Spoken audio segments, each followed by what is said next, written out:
చాలా successful love stories చూసాము, fail అయిన లవ్ స్టోరీస్ చూసాము. ఎక్కడో పుట్టిన రోమియో జూలియట్ని ఇక్కడ కూడా చాలా పెద్ద హిట్ చేసాము. అలాగే ఎక్కడో పుట్టిన లైలా మజ్ను లాంటి కథలను కూడా ఇక్కడ చాలా పెద్ద హిట్లు చేసాము. మన పక్కన ఇల్లందులో పుట్టిన ప్రేమ కథ ఇది.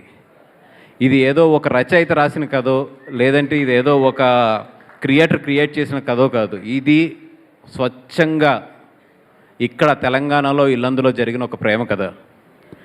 ఇది ఎలాంటి ప్రేమ కథ అంటే, ఇప్పుడు వరకు మనం చాలా విన్నాం. కొన్ని చోట్ల ప్రేమించుకున్న వాళ్ళని పరువు హత్యల కోసం చంపారు, లేదంటే కనుక చాలా చాలా రకాలుగా చేశారు.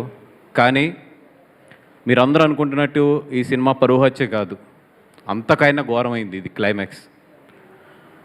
అంటే పరువు హత్య ఇట్లాంటివన్నీ కూడా ఒక అజ్ఞానంతోనో, లేదంటే ఒక ఎమోషనల్లోనో, లేదంటే ఒక తెలియని తనంతోనో, లేదంటే ఒక క్యాస్ట్ ఓరియంటెడ్ బేసిస్తోనో ఇట్లాంటివి జరుగుతాయి. కానీ ఇట్లాంటి క్లైమాక్స్ ఇవ్వాలి అంటే దానికి అవతల మనిషి ఎంతో క్రూయాలిటీ ఉంటే తప్పితే అంత అలా దిగలేరు. అంటే ఇది ఎందుకు చెప్తున్నానంటే, నేను సినిమా చూసి 2 రోజులు నిద్రపోలేదు ఈ క్లైమాక్స్ చూసిన తర్వాత. అంటే రాంబాయ్ నా మైండ్లో వెళ్తూనే ఉంది. నిజంగా చెప్తున్నాను, ఈ సినిమా చూసిన వాళ్ళు, క్లైమాక్స్ చూసిన వాళ్ళు మాత్రం 2 రోజులు మాత్రం రాంబాయ్ మీ మైండ్లోంచి వెళ్దు. అంత ఇంపాక్ట్ ఉంటుంది ఈ సినిమా క్లైమాక్స్ మాత్రం. ఈ సినిమాని థియేటర్స్లోకి తీసుకురావాలి అని చెప్పి ఎప్పుడైతే ఈటీవీ వాళ్ళు అనుకుని మాకు చూపించారో, నేను సింపుల్గా ఒకటే అన్నాను, కొన్ని సినిమాలు లెక్కలేసి తీసుకెళ్ళాలి, అవి లెక్కల్లో మిగులుతాయి.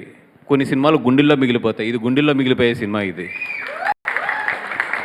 ఎందుకంటే అన్ని సినిమాలని మనం లెక్కలేయకూడదు, అన్ని సినిమాల్ని జడ్జ్ చేయకూడదు.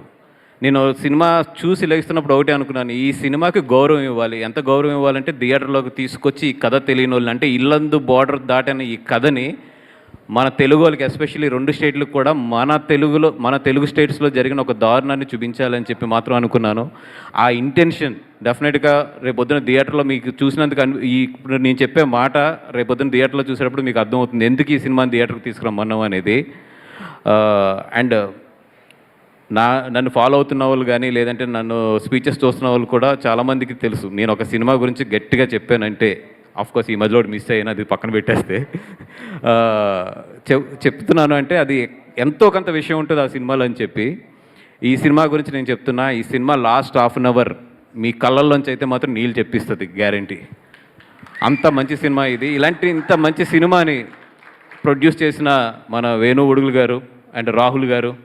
అంటే వేణు ఉడుగులు గారు, ఆయన విరాట పర్వం చూస్తే ఒక హానెస్టీ, ఎవ్రీ ఫ్రేమ్లో కూడా ఒక హానెస్టీ అలా వెళ్ళిపోతూ ఉంటుంది. ఎందుకంటే నేను సాయి పల్లవి గారితో తండేలు చేశాను. సాయి పల్లవి గారికి చాలా ఇష్టమైన డైరెక్టర్ ఆయన.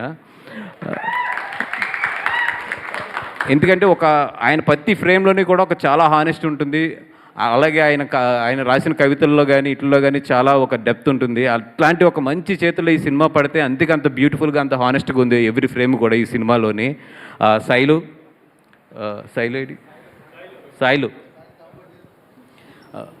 అంటే సాయిలు అదృష్టం ఏంటంటే వేణు ఉడుగులు అన్న లాంటి మంచి ప్రొడ్యూసర్గా దొరకడం. అండ్ నిజంగా తనని ఇంత ఎంకరేజ్ చేసి వీళ్ళిద్దరు కాంబినేషన్లో ఈ సినిమా చూడండి, చాలా హానెస్ట్గా ఉంటుంది. మనందరం కూడా ఒక మంచి తెలుగు సినిమా చూసామన్న ఫీలింగ్ అయితే ఉంటుంది. ఎస్పెషల్లీ ఆ ఖమ్మం అండ్ వరంగల్ ఏరియాలో ఉన్న వాళ్ళందరికీ మాత్రం ఈ కథ చాలా గట్టిగా తగులుతుంది. ఇది మా అఖిల్ అవును అక్కడే ఉండి పర్వాలేదు. అంటే ఇంకా నేను దగ్గర తీసుకుని మాట్లాడేంత ఇంకా ఎదగలేదు నేను. అఖిల్ అండ్ మా రాంబాయ్ తేజస్వి గారికి అందరికీ కూడా ఈ సినిమా వాళ్ళ కెరియర్స్కి మంచి స్టెప్ అవ్వాలి, మంచి సక్సెస్ రావాలి అందరికీ కూడా. అలాగే సురేష్ బబ్లీ గారికి, డిఓపి గారికి, ఆర్ట్ డైరెక్టర్ గారికి, ఈ సినిమాలో ఉన్న అందరికీ కూడా, అమ్మాయి ఎవరి పేర్లు మర్చిపోలేదు కదా, అందరికీ ఎవరిదైనా పేర్లు మర్చిపోయింటే క్షమించండి. చైతన్య గురించి స్పెషల్గా మాట్లాడాలి, అందుకే రిజర్వ్ చేసి పెట్టారు. అందరికీ కూడా ఈ సినిమా మంచి కెరియర్ స్టెప్ ఇవ్వాలని కోరుకుంటున్నాం. ఎస్పెషల్లీ చైతన్య గారికి.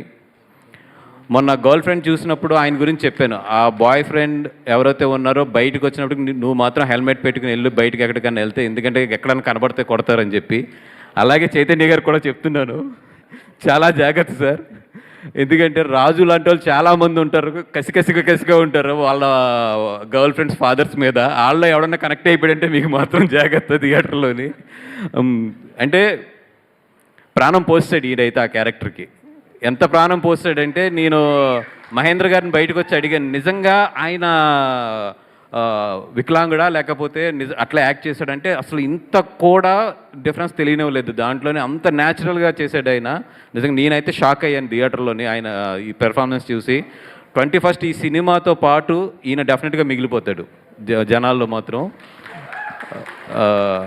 అండ్ ఒకటే, వీళ్ళందరూ కష్టపడి మంచి హానెస్ట్ సినిమా చేశారు.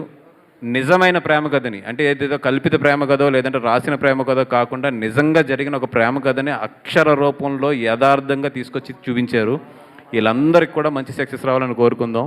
Thank you so much. Thank you so